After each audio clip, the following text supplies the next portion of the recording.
जन्यानां जनकः कालो जगतामाश्रयो मतः जगतामाश्रयो मतः परापरत्वधि बुद्धि परापरत्वधि हेतुः क्षणादिश्यादुपाधितः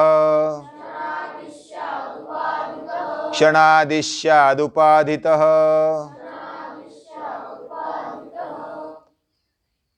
अलग अलग वेद और पुराणों में कुछ ऋचा आए है, श्लोक आए हैं। ये विष्णु पुराण का श्लोक है। काल का स्वरूप इस श्लोक में बताया है। ये काल क्या क्या है? तो वो जो भी जन्म लेते हैं उनका जनक वो काल है। काल यानी समय।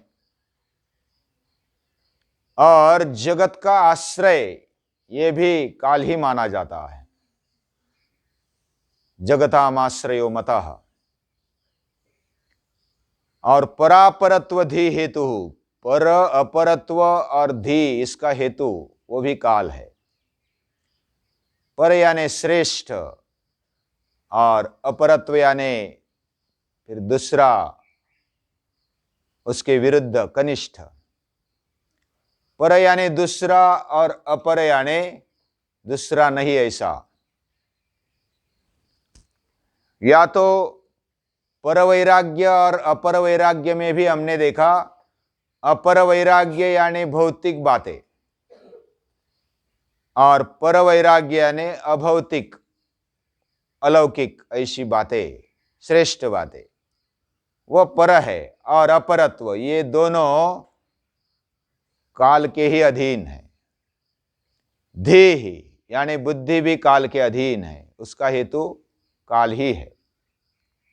और क्षण आदि, क्षण सेकंड, मिनट, घंटा, प्रहर, दिन, रात, सप्ताह, पक्ष, महीना, वर्ष, ऋतु आदि जो भी युग, युग युगांतर, मनवंतर, ये सभी काल के अधीन है, उसको काल ही माना जाता है। काल इतना पावरफुल होता है, काल पिबति तद्रसम, काल सभी का रस पी जाता है।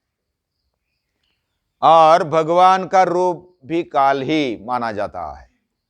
कालोस्मि लोकक्षय कृत प्रवृद्धो, मैं काल हूं। मृत्यु सर्वहरश्चा, मृत्यु को भी काल माना जाता है। किसी का काल आ गया यानी कि मृत्यु आ गई, ऐसा काल के बारे में माना जाता है। काल की महिमा बहुत ही अगाध है। युधिष्ठिर ये सभी संवार देखने के बाद अपने गए पराए गए, जो अपने मान रहे थे वह चले गए और मृत्यु के हवाले हो गए।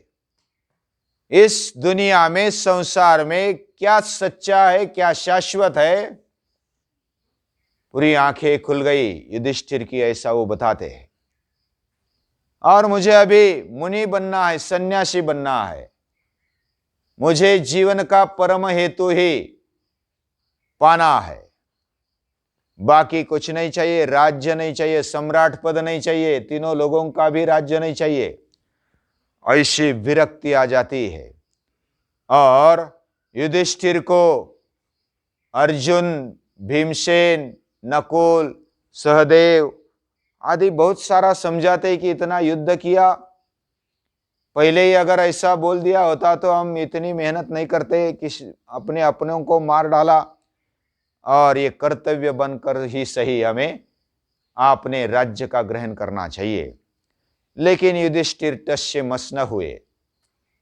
महर्षि वेदव्यास जी समझाने के लिए आ गए और उन्होंने काल की महिमा बताई।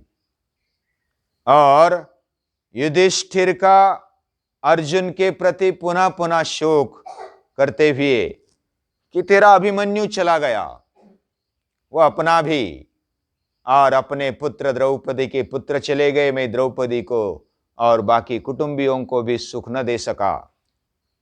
ये शोक प्रकट करते करते व्यास जी ने फिर काल का महिमा बताया कि काल सभी का रस पी जाता है। और व्यास जी ने युधिष्ठिर को अश्मा मुनि की कहानी बताई और धर्मोपदेश किया। श्री कृष्ण भी नारद जी के साथ आया और उन्होंने भी समझाया, काल की महिमा समझाई और अलग अलग राजाओं के दृष्टांत देकर मानदाता से लेकर के जो भी महीपति हुए, राजा हुए, बहुत सारे राजा आ गए चले गए, उनका कुछ नहीं रहा, उनके साथ ये संपत्ति भी नहीं चली, ये पृथ्वी नहीं चली। ये सब अपना कर्तव्य कर्म करने का एक साधन है ये शरीर, और अपनी उन्नति कर लो। युधिष्ठिर बोलते हैं, मैं तो यही कहना चाहता हूं, ये राजकाज में मुझे अभी इंटरेस्ट नहीं रहा, मैं जीवन का जो अंतिम सत्य है, शाश्वत है, वही पाना चाहता हूं, बाकी कुछ नहीं चाहिए। ये पूरा वैराग्य उनमें आ गया। और इस प्रकार युधिष्ठिर को बाकी लोग समझाते हुए वह राजधर्म बताते हैं। श्री व्यास जी राजधर्म का उपदेश देते हैं कि राजा को कैसे होना चाहिए। और युधिष्ठिर ये वैराग्यपूर्ण है, ज्ञानी है, सब कुछ समझते हैं और योद्धा भी है, युद्ध में स्थिर रहने वाले हैं। फिर भी वह अपने हट पर वो आगे बढ़ रहे हैं। श्री कृष्ण और व्यास जी के समझाने पर वह समझ जाते हैं कि हमारा कर्तव्य नहीं छोड़ना चाहिए। अर्जुन को जो गीता बताई थी, अर्जुन भी यही अवस्था में आया था, अर्जुन ने भी समझाया। और बाकी श्री वेदव्यास जी और श्री कृष्ण समझाते हैं, फिर युधिष्ठिर मान लेते हैं। और उनको एक कहानी बताई जाती है श्री वेदव्यास जी के द्वारा। शंख और लिखित नाम के दो ऋषि थे, उनका आश्रम एक नदी के तट पर, ईश्वर एक का आश्रम, शंख का आश्रम दूसरी और लिखित का आश्रम। तो लिखित एक बार शंख के आश्रम में आ जाते हैं और उनको वैसे पता नहीं था कि इधर तक, यहां तक उनकी हद है। तो वो चले जाते, इधर उधर देखते, उनको पके हुए फल दिखाई देते हैं पेड़ पर।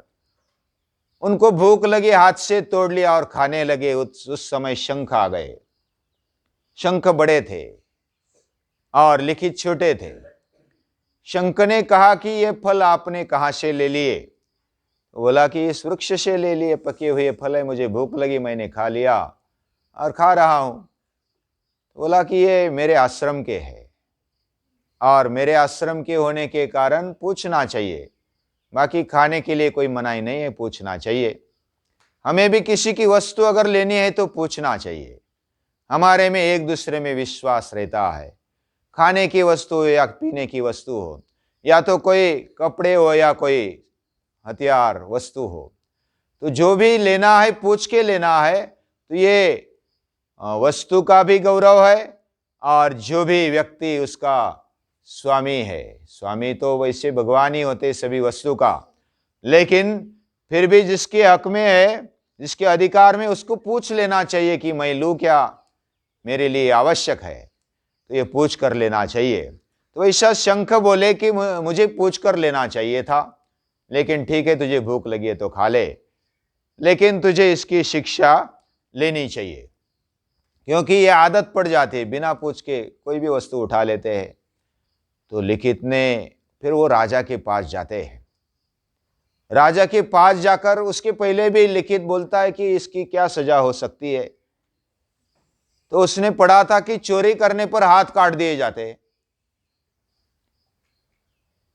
तो शंख बोला कि ऐसा मत करो, मैंने तो बस वैसे ही बता दिया, बाकी आपके ध्यान में रहे। लेकिन लिखित चले गए राजा के पास। राजा के पास चले जाते हैं। राजा भी बोलता है किसी ने मेरे पास तकरार नहीं लाई, और लिखित बोलता है कि मुझे सजा दे दो, मैंने गुनाह किया है। ये होता है राम राज्य जैसा राज्य, यानी स्वयं जिसने भूल की है, गलती की है, वो स्वयं सजा ले रहा है। ये बहुत बड़ी बात है। खुद को, ये आत्मानुशासन है। खुद को ही सजा कर लेना, यह आत्मानुशासन है। तो ऐसा शासन होना चाहिए। तो लिखित बोलते हैं राजा को, ये चोरी के लिए क्या सजा होती? उसने बोला कि हाथ काट दिए जाते। लेकिन तेरी कोई तकरार किसी ने नहीं लाई है, आपकी तकरार किसी ने नहीं लाई, तो आपको वो आप समझ गए तो बहुत बड़ी बात है। कोई तकरार लेकर आता है और फिर सजा की जाती है तो वो अलग बात है। बोला कि मैंने गुनाह किया, मुझे सजा होनी चाहिए, तो उसने खुद ने तलवार ले लिया और हाथ काट दिया। जिस हाथ ने तलवार फल तोड़ा था वो हाथी काट लिया खुद ने। तो हाथ काट लिया। उसके बाद वो शंख के पास आते कि मैंने सजा ले ली। अरे बाप रे, शंख तो दुखी हो गए, ये क्या कर दिया मेरे भाई ने, वो दुखी हो गए। हालांकि बाद में उसने अपने तपोबल के द्वारा उनको हाथ फिर दे दिए, फिर हाथ उनको आ गए। लेकिन खुद के हाथ काट लिए और अपने आप को सजा ले ली, ये बहुत बड़ी बात है। और यही नीति का आधार माना जाता है, आत्मानुशासन। और इस तरह राजा ने भी ऐसी अगर प्रजा तैयार की जाए, वो अभ्यास के द्वारा अपनी संस्कृति के, अपने जो ग्रंथ है, शास्त्र है, उसके अभ्यास के द्वारा अगर प्रजा तैयार होती है तो वो आत्मानुशासित बनती है, वह स्वयं शासित बनती है। ऐसी प्रजा निर्माण होनी चाहिए, इसके लिए राजा ने प्रयास करना चाहिए।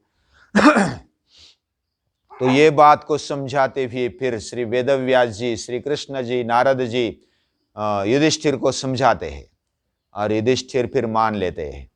उनको फिर लिया जाता है, सभी जाते हस्तिनापुर और हस्तिनापुर जाकर वो राज्याभिषेक करवाते हैं।